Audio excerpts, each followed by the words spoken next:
The air is thick with heat and the smell of blood. In the shade of a towering baobab, a Hadzabe hunter crouches low, his hands slick and steady. The monkey they felled only moments ago lies still, its white and black fur streaked with dust and sweat. This is not waste. This is survival. With a sharp obsidian blade,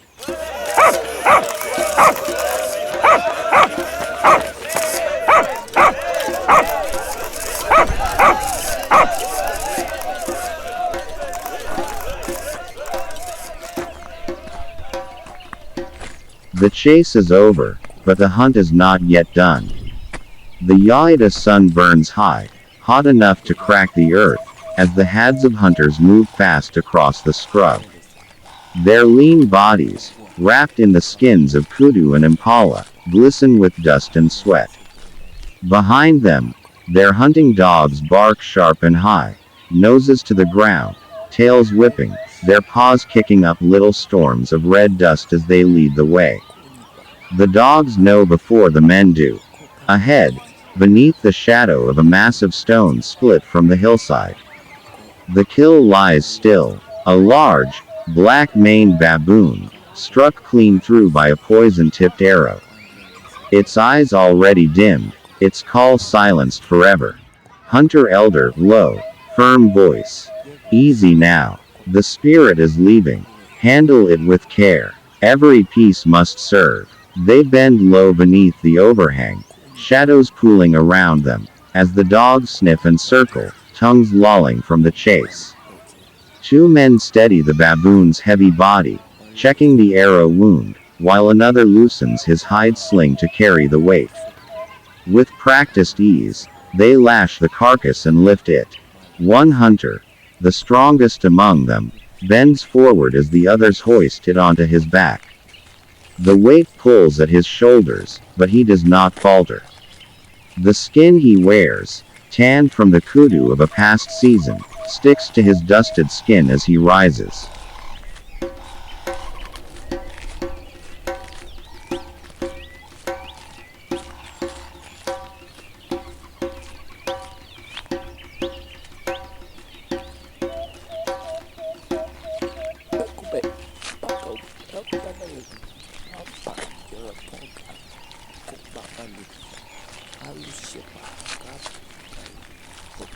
It is enough to feed, to warm, and to teach.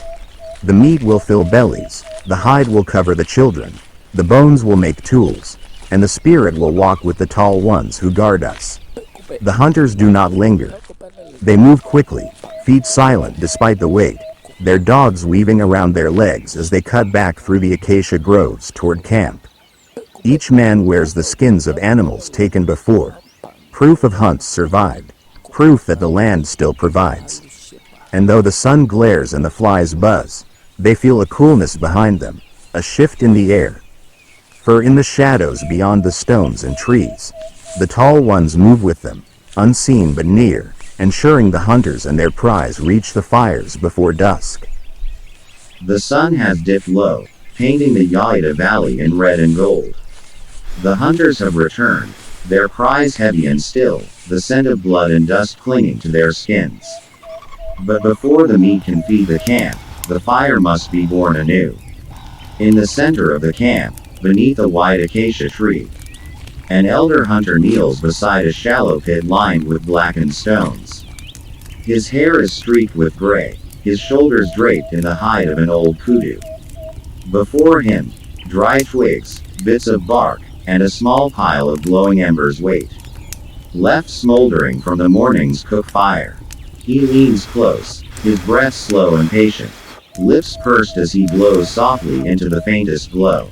Each breath is a coaxing, a whisper to the spirit of the flame. The ember brightens, then fades. He blows again, his cheeks hollow with the effort. The ember catches, a thin line of smoke rising, twisting upward like a signal to the ancestors.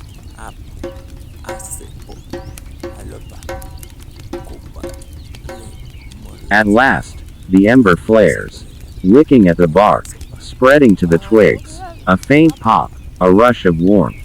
The flame begins its dance, hungry but alive, The elder feeds it carefully, adding dry branches one by one, never too quickly, his face lit by the growing glow. Around him, the younger hunters watch in silence, their hands busy stripping the meat from bone, but their eyes flicking toward the flame, knowing that without it, the hunt means nothing. As the fire grows, its warmth spreads into the cool evening air. The elder leans back, wiping ash from his hands, and for a moment, he gazes toward the dark line of the trees beyond the huts. His eyes linger there, knowing something stirs. Not a lion, not a hyena, but the silent watchers, the tall ones, who even now move just beyond the reach of the firelight, waiting for the tribe to feast and sleep under their guard.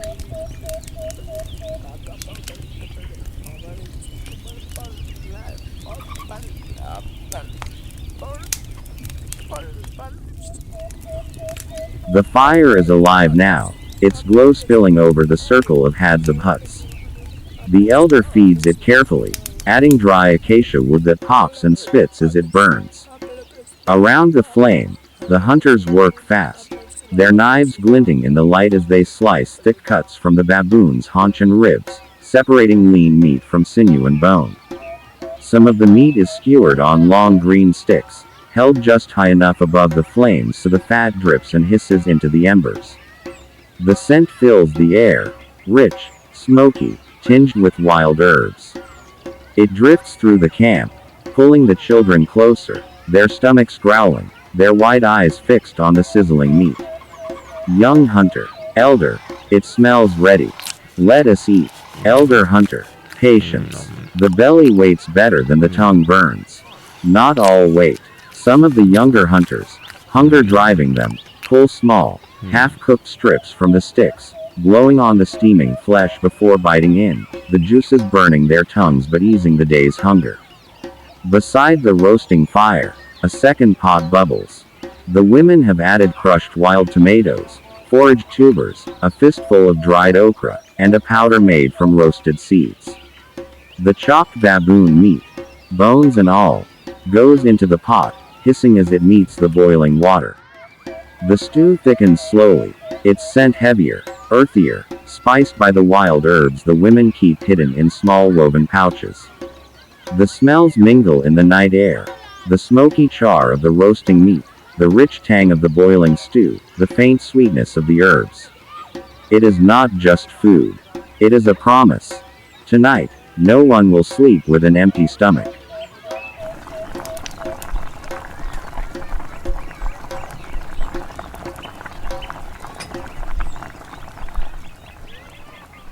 When the first skewers are ready, the elder hunter rises.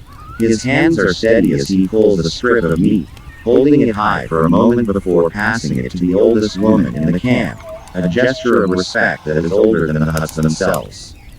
Pause, faint drum accent, soft murmurs of approval. The hunters sit next, circling the fire. They pass the skewers, tearing the tender flesh with their teeth, sharing without words, their faces lit by the flames. The children, seated in a second ring, are given smaller pieces first, the soft cuts, easy to chew. The women, once the stew is ready, ladle it carefully into calabashes and pass it hand to hand, making sure no one is missed.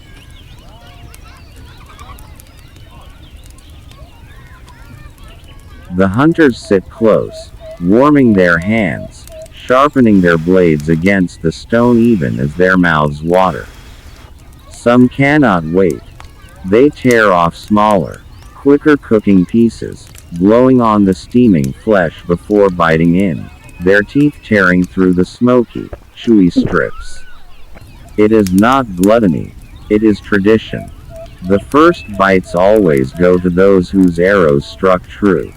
When the stew thickens, the women ladle it into hollowed calabashes, passing them hand to hand, clockwise around the fire.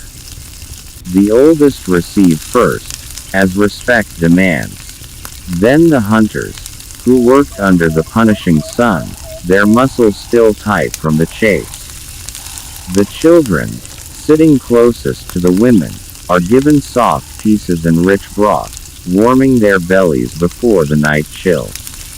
The Hadzabe eat in a rhythm, tearing, chewing, sipping broth from calabash bowls, the sounds of contentment rising softly between the fire's pops and the women's songs. This is more than a meal. It is a ritual that binds the camp together, a moment where hunger turns to strength, where the land's gift becomes life again. And always, just beyond the glow of the fire, in the dark line of the acacias, there is a feeling, a coolness in the warm air, a stillness in the brush. The tall ones, the unseen guardians, are there, as they always are, watching in silence as the people feast, making sure the only sounds in the night are laughter, crackling wood, and the song of a full tribe beneath the stars.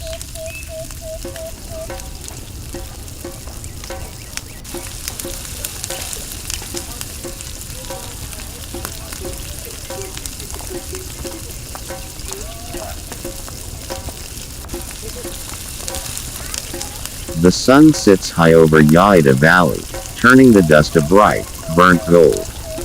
Under a wide-spreading acacia tree, 3 young Hadzabe hunters crouch low by a cooking fire.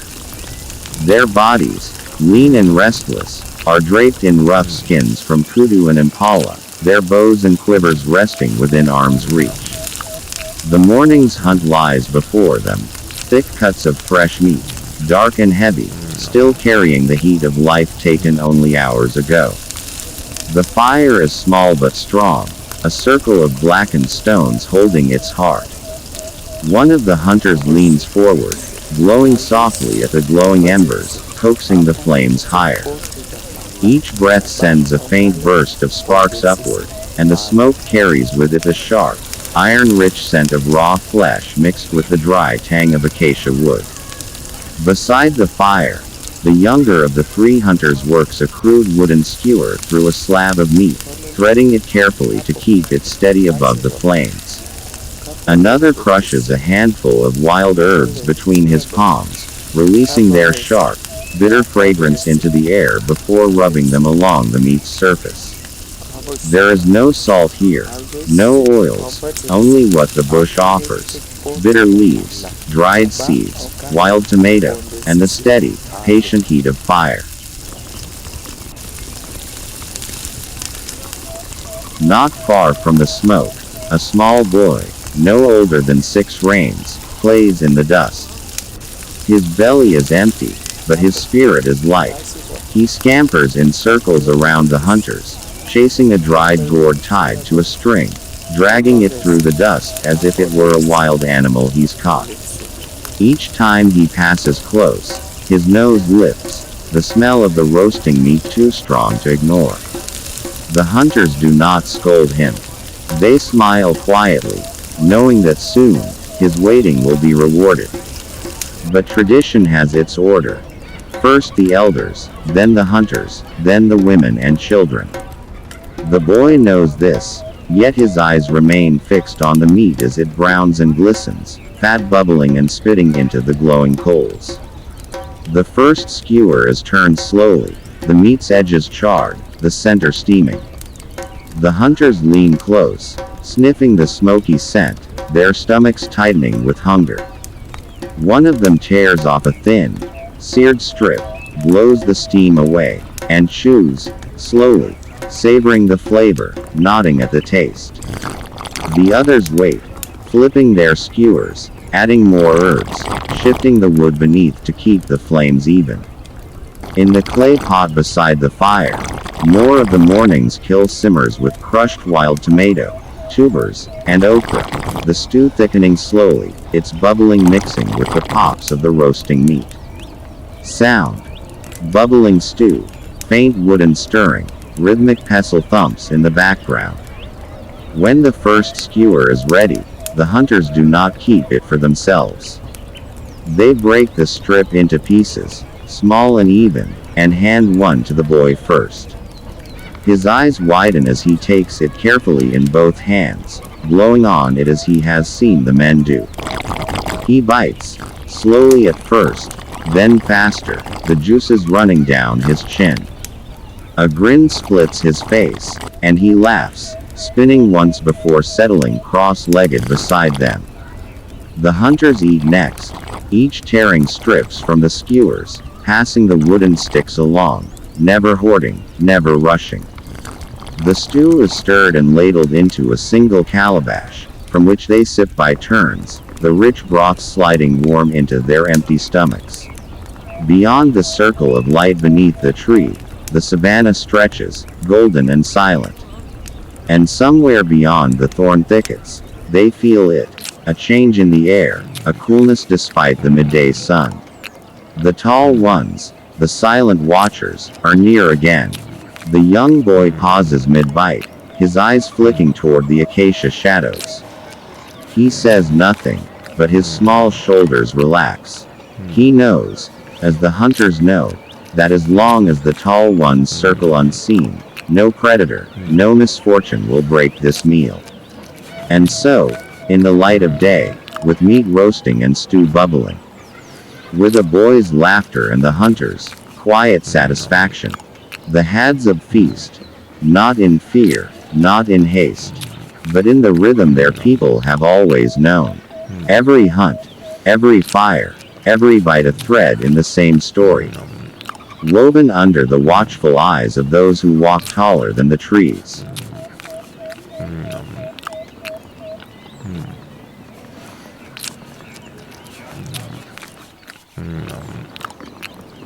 Mm.